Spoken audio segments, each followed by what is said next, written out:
This episode of the Modern Therapist Survival Guide is brought to you by Superbill. Interested in making it easier for your clients to use their out-of-network benefits for therapy? Superbill is a service that can help your clients get reimbursed without having to jump through hoops. Getting started is simple. Clients complete a quick HIPAA-compliant sign-up process, and you send their Superbills directly to us so that we can file claims with their insurance companies. No more spending hours on the phone wrangling with insurance companies for reimbursement. Superbill eliminates that hassle, and clients just pay a low monthly fee for the service. Stay tuned for details on Superbill's therapist referral program and a special discount code for your clients to get a free month of service.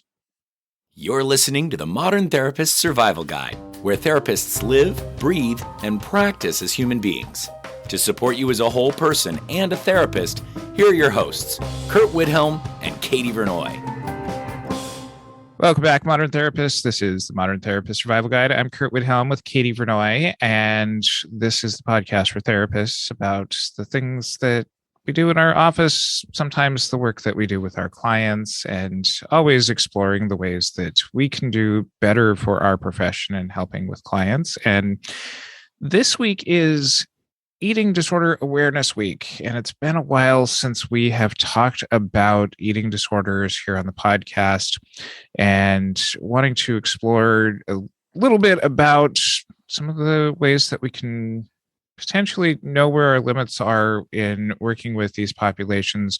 We do have a couple of earlier episodes that we'll link to in our show notes, but today we are joined by Rachel Coleman, LMFT, CEDS. I went to grad school with Rachel, so somebody that I have known for quite a while, but bringing on the experts to talk about things that we don't have expertise on ourselves. So thank you very much for joining us, Rachel. Thank you for having me. This is a fun 15, 20-year reunion here. I don't know how long it's been. It's not that long yet, is it? I think it's getting up there. Yeah. Oh, wow. Oh, wow. So excited to have you here and for this conversation. The first question that we ask everyone is, who are you and what are you putting out into the world? Sure. Well, like Curt said, my name is Rachel Coleman. I'm a licensed marriage and family therapist, and that CEDS is a certified eating disorder specialist. I have a private practice down here in Orange County, California. I treat eating disorders and all the underlying issues that present along with eating disorders. What am I putting out there in the world? I mean, I suppose I dabble in social media, but really my passion is just in one-on-one individual therapy. I really believe in that sacred therapy space where clients can identify and break their personal and family legacies around bodies and food and diets. I really believe that helping that, what we would call in our line of work, the identified patient, heal really has a ripple effect. It helps the older generations do their own deconstruction and healing. And then it also, I'm hoping, changes the future of the next generation. So I really do believe in that beautiful therapy relationship and the ripple effect that occurs when a client is able to do that awesome work. And one of the first questions that we usually ask is for a learning place. This is not to necessarily shame anybody, but the experience that you have. And even in grad school, I think you were working in eating disorders, if I remember our practicum classes correctly, that you've been around for a while. What do you see that therapists get wrong in working with eating disorders? I mean, I think that therapists and everyone live in a very diety culture. We live in a society obsessed with diets and bodies. And so I think it's very easy for subconscious beliefs about food and bodies to infiltrate sessions because it's subconsciously in us. And so it can come out in our language. Diet culture is a term that's thrown around a lot. So I can give your listeners a little bit of a definition. My definition of it is it's a mindset, and it's also a system of theories that we live in that really credits a person's shape and size as the primary indicators of health and also of moral superiority. So basically within diet culture, thinness is valued above other body types. Foods are usually described with moral terms like good or bad, healthy or unhealthy. And unfortunately, bodies that don't meet this projected ideal of beauty are often oppressed. So when we are just growing up and still living in a culture that holds this belief system, it can easily be something that we don't even realize that we're drinking the Kool-Aid of, and it can come out in our conversations or in our perspectives. So often I hear, unfortunately, clients share with me things that therapists have said that were really kind of harmful or hurtful, even if it feels like it's nothing big. So, for example, I've heard people share that therapists have discussed working out or going to the gym in sessions. Or, like I said, therapists are on social media these days. So sometimes they will post their workouts or their runs. Even if a client is talking about exercise or going to the gym, even a little like typical quip in our society of like, oh, I'm so terrible about going to the gym, brings in that moral superiority in a very subconscious way. Or even kind of walking across the room to like open the door, or get a book, being like, well, at least I got my steps in. And I think anything that kind of, once again, perpetuates this belief system of working out is good or not working out is bad or anything like that automatically becomes a place where maybe a client doesn't feel safe because that's the exact work that they're trying to do. This also comes out with food. You know, if therapists are talking about their chronic dieting or saying phrases like, oh, I struggle with my weight, I get it.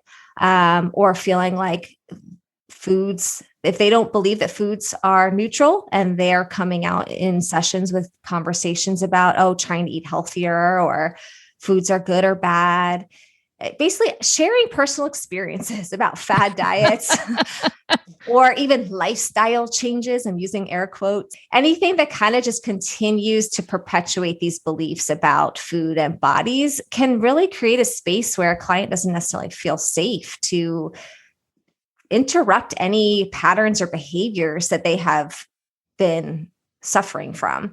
So overall, therapists not having done the work themselves to deconstruct their beliefs can come out in those conversations. What you're saying makes a lot of sense.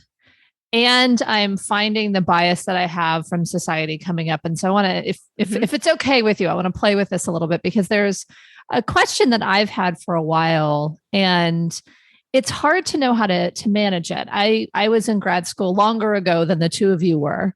And a lot of especially around depression, a lot of the treatments were activity, making sure that you're, drinking enough water or eating appropriately, kind of having enough food, but also having healthy foods. I mean, and I have my air quotes going too. I think it's hard for me to know what is promoting health. Being active is considered healthy. That was my understanding. I think eating foods that are nutritious and nourishing, I think is considered healthy. And so I'm understanding the element of let's not make this about moral judgments if we do things that are in alignment with what society calls healthy or good. But I'm struggling to identify how we support folks without that playing in and what is okay to talk about. Like that's hard for me to find that line. I agree. And I do DBT, and in DBT, there's a lot of similar types of modalities that we recommend. So I understand that absolutely there is a fine line. And some of those things are very, very helpful for combating depression. So yeah, yes, I think the fine line that I always am navigating in conversations with clients when we're trying to figure out self-care, because that's kind of what you're talking about. Sure. Is the motivation behind it. So I think often if the motivation behind it is, well, I'm going to go do those things because I am trying to change my body, or because I'm trying to pursue the weight loss, or because I, once again, air quotes, feel fat, then what you're looking at is how do you deconstruct the motivating factor behind the behavior, rather than, okay, there's nothing wrong with going for a walk or a jog or going to the gym, especially if the motivating factor is it's that endorphin release that helps ease the anxiety. And there's nothing necessarily about the body that's coming into play. Or once again, if that is the only coping skill in the box for anxiety management, well, how do we broaden the skills within the box so that, okay, maybe here and there's an exercise element to anxiety management, but then there's also 10 other things, so that it can be this just more well-rounded whole person thing. And I think this is where, if a therapist has done their own work and then able to have some of these really deeper conversations with clients, they're able to realize whether or not what they're upholding in their modalities or in their recommendations is based in any internalized fat phobia, in any weight stigma, and kind of is what's the ethical fine line that we're helping people walk. Does that answer the question a little bit? It does. I have some more questions, but let's dig deeper in. I see Curt ready to jump in here. You've mentioned a couple of times about therapists doing their own work in this regard. Mm-hmm. And for many of us, the education that we received on eating disorders in graduate school was minimal, if anything. What's some suggestions as far as doing your own work on this that our audience might be able to walk away with? Mm-hmm. Sure. I mean, obviously, doing your own personal work on what are your beliefs about food, bodies, and weight, and doing that either in your own personal reading or journaling or therapy. As far as you're right, there is very little education. I think we got a 1-hour lecture. That's all I remember personally. So it's definitely insufficient. I think that absolutely doing more webinars, podcasts, taking any courses you can, anything about the complexities of eating disorders, and also anything that focuses on the social justice movements surrounding weight stigma, that teaches cultural awareness and sensitivity towards viewing bodies and sizes, encourages this concept of body trust and body neutrality. Those are kind of modalities that we try to work from. How do you trust your body and how do you honor your body? Anything that's aligned with health at every size, which I know you guys have spoken on in the past. Most eating disorder treatment centers regularly offer free webinars virtually. There's local IADEP chapters. You can get certifications in intuitive eating. So you can do a lot of extra work on your own. I also recommend, obviously, if you're interested in this field, to start working at an eating disorder treatment center, work at the highest level of care that you can try to get in with, because when you are in the trenches in these inpatient residential settings, you're going to get just an immersion of so much education. And that's kind of where I started my work. It seems like there's a lot more knowledge that a therapist would need to really be able to effectively treat an eating disorder. And I also know that there are a lot of folks that have disordered eating, are fully immersed in diet culture, and have some of the kind of subclinical or mildly clinical levels of this that I think all therapists need to know. And it to me, I've had some clients who came in for something completely else and then were on weird diets. Totally. And also hated their bodies and had really negative self-talk, really harsh, critical, negative self-talk. And so I've sought consultation and done other things to try to support that and referred where appropriate. But I think the pieces that were critical for me to know at first were kind of this assessment of figuring out, is this someone that's maybe drinking too much of the diet culture Kool-Aid, or is this someone that has an eating disorder and needs that more specific eating disorder treatment? Do you have some suggestions for clinicians who are maybe needing to assess their caseload? Because, when we're recording this, it's the new year, there's a lot of people on diets and fasts and this and that. And so I think there's a need to really understand and assess appropriately as a start. I think you bring up a great point. It sounds like you're doing awesome work yourself of just continuing to hold that space, because let's face it, all of our clients have a body and all of our clients are therefore going to have to figure out a relationship with their body, regardless of eating disorder diagnosis or not. So I agree. And that's why I also think that grad schools should absolutely be talking about this way more, because this is something that's going to come up with every single client, regardless of their presenting problem. So yes, because all of our clients live in this world and we live in this world, they're constantly selling them messages to change their body.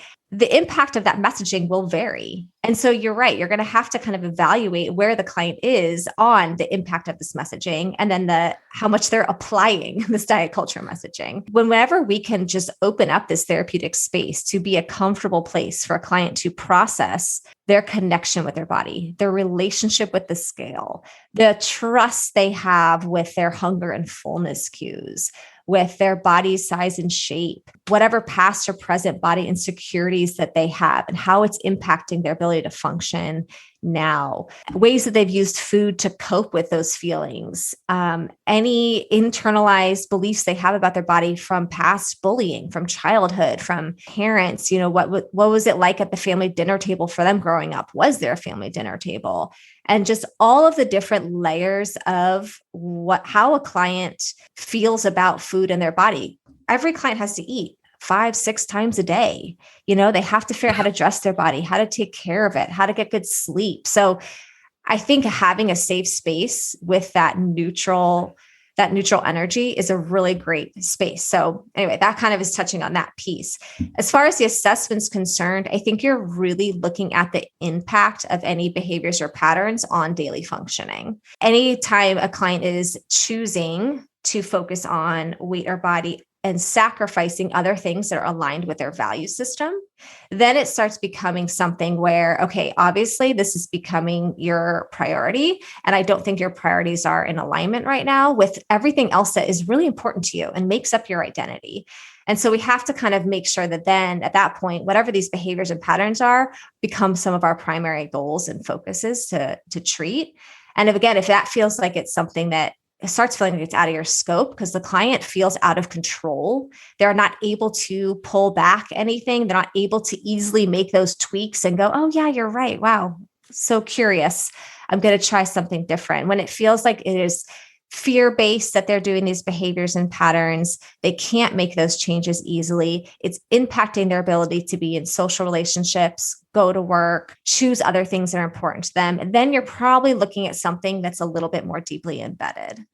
In my experience, and I've gone to a lot of these workshops at various conferences and treatment centers over the years, and have really noticed just kind of my sensitivity as a clinician to a lot of the things that you're talking about. But it seems like if there's 3 categories of people, the people who have the bare minimum of eating disorder education, and then the gold standard of eating disorder treatment, the CEDS, there's kind of this dangerous place in the middle of thinking that you're further ahead in the work that I don't know if I'm in that dangerous spot or not, but at least being aware of where that edge is.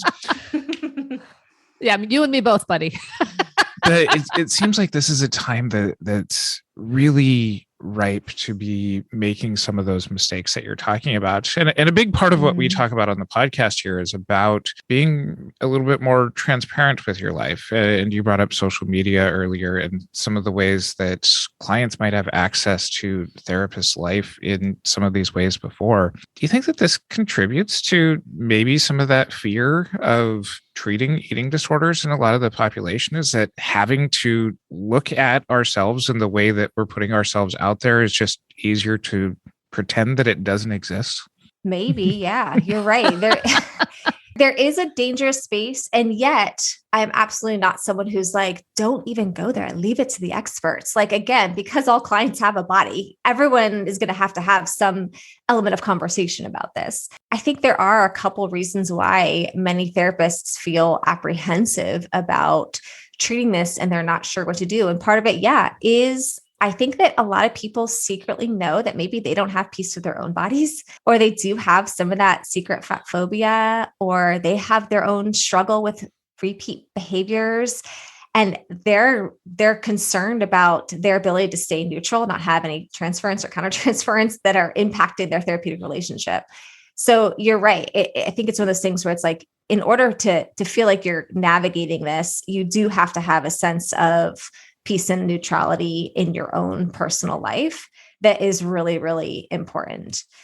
I also hear a lot of therapists say like, I can never do that. Like, I just like food too much, or I just don't get it. And it's like, okay, again, though, I think whatever that fear is underneath that is probably something that needs to be healed yourself, because you are a human who also grew up in this space. I think the legal ethical pieces are the most probably concerning with treating eating disorders. I think that is where it's dangerous, probably, to use your word. And then also where people completely shy away, because there is that medical liability that can present along with an eating disorder. And it's so embedded in us to be like, check for safety. And like the first course we have in grad school is that law and ethics course, which like, I think most people are like, never mind, we're not going to do this entire grad school program. This is frightening. I almost like quit right then and there. I think it becomes something where it's very scary to think, okay, I am now treating someone who there potentially is a safety concern and medical liability on the line here. So while yes, that space right there is, I think that space right there is where therapists tend to completely shy away. And trust me, I consult nonstop with licensing boards and treatment teams, and there's a lot more wiggle room than you think.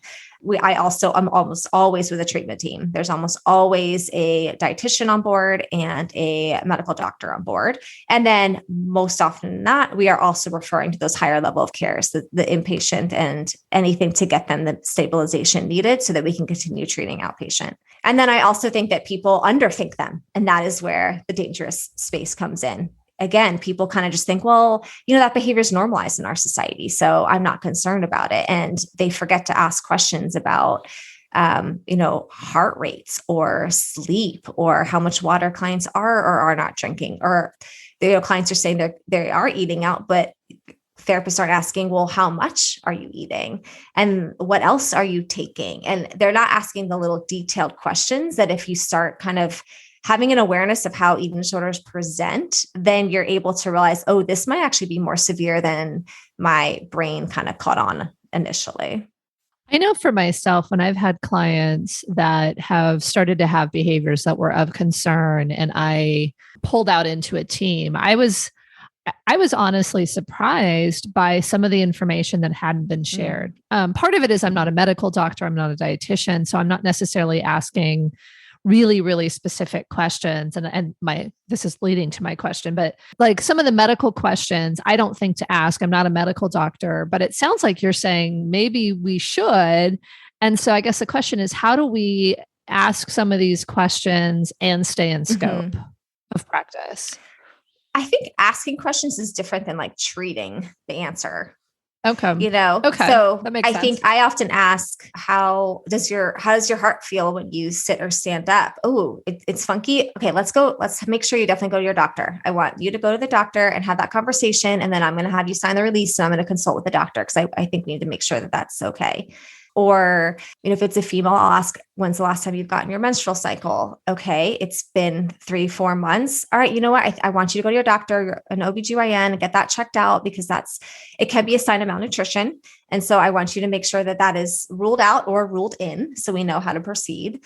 How many laxatives and diuretics are you taking? Again, this is just intake information for me. I'm not treating it, but I'm knowing what's sitting on my couch, and I'm knowing what I need to recommend to do next. And maybe that's the part that's challenging, knowing what to do next. Yeah. I mean, it's easy just to say like anything that's wonky, go see your doctor. And so that feels very doable. And then get that release, because again, I can't read labs, right? So if a client gets the labs and is like, I got my lab work, here it is. I'm like, that's way out of my scope. So make sure that release of information is, because I need to ask the doctor what these numbers mean. And I need to know what's going on with the doctor. So a huge piece of outpatient care with eating disorders is a lot of times on the phone, consulting with the other members of the team.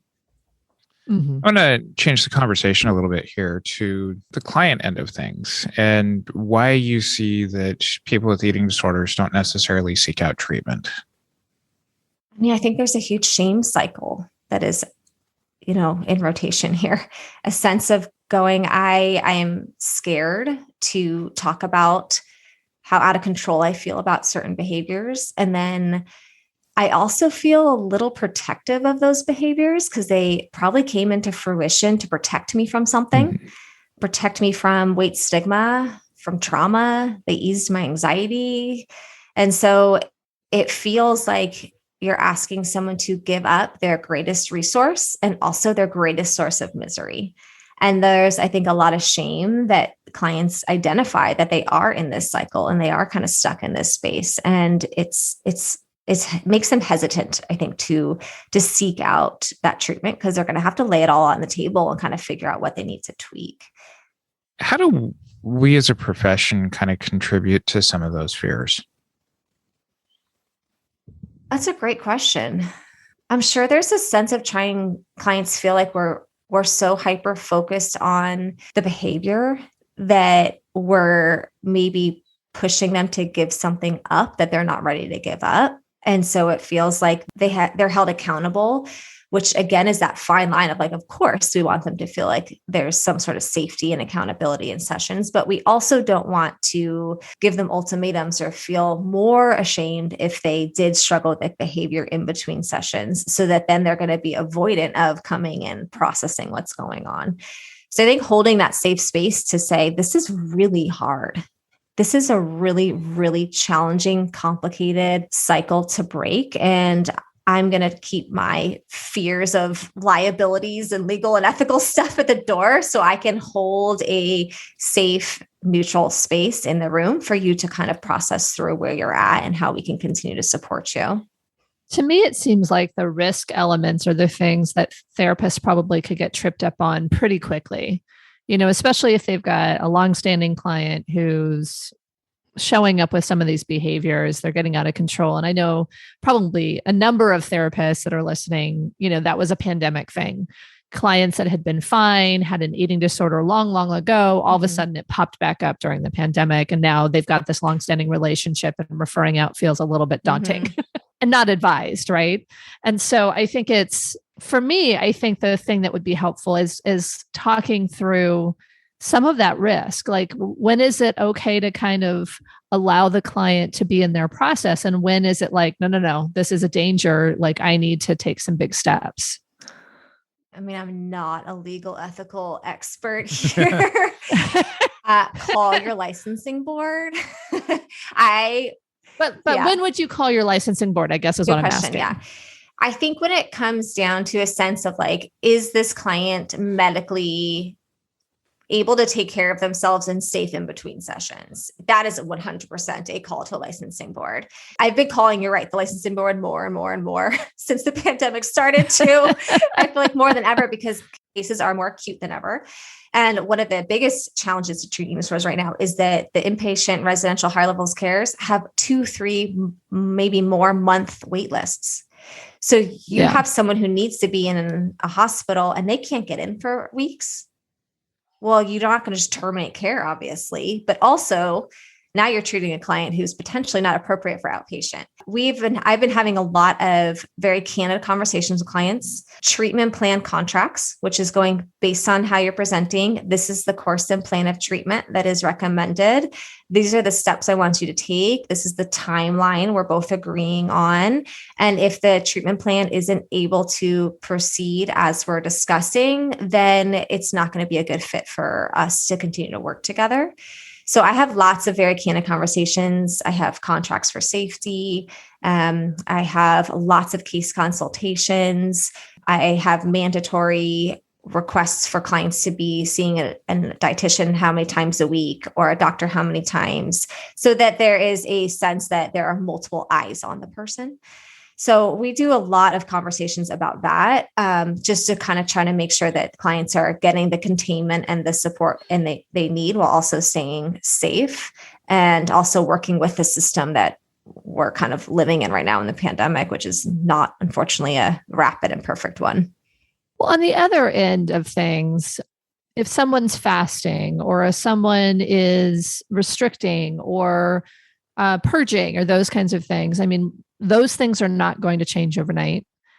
And I think people get fearful because if someone throws up twice a day, is that a medical risk? If they throw up once a week, is that a medical risk? If they're fasting every other day, or if they're restricting down to a certain amount, or it seems hard to know, like, at what point do I need to ring these bells? At what point do I need to either try to seek inpatient or whatever? It feels like there's this nebulous area where some of it is like, intermittent fasting is a diet that's going on right now, right?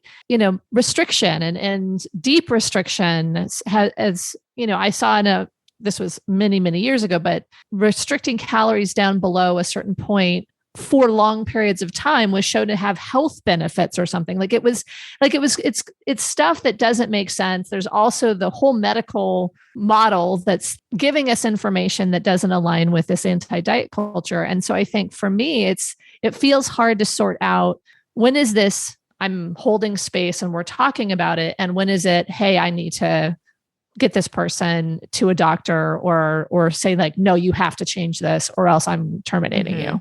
This is where the board would say, you've got a lot more wiggle room than you think. I Okay. think this is where the board would say, like, well, yeah, I mean, you're not necessarily doing anything illegal by seeing someone who's purging X amount of times, but ethically, how can we do no harm? How can we support the client to getting better? And are they able to change and contain and shift this harmful behavior in our current therapeutic plan?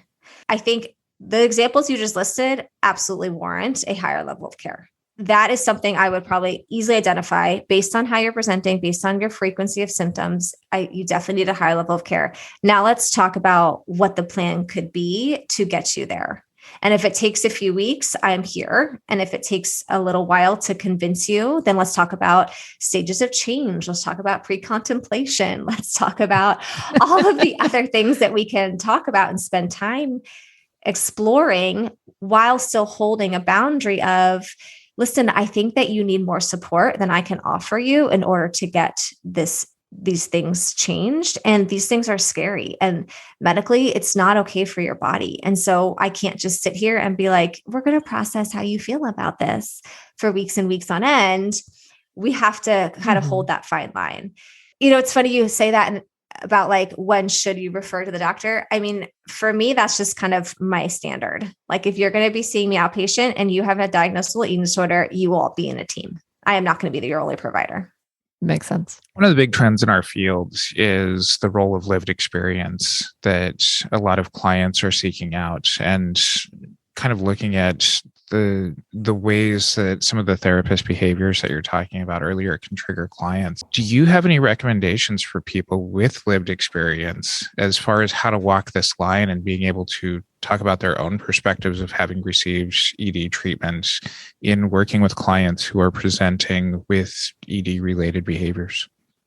So, like, whether a client should share they're in recovery, whether a themselves? therapist, should be talking about their own experiences as recovery. Yeah.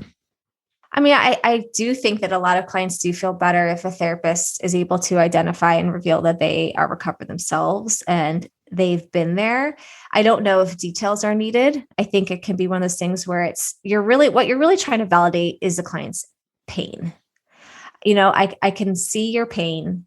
I have some experience with my own pain. I will never feel yours, though. Yours is unique. Yours is your own. But I know that this is a long process, and I know that things are hard, and I have empathy and I validate your experience.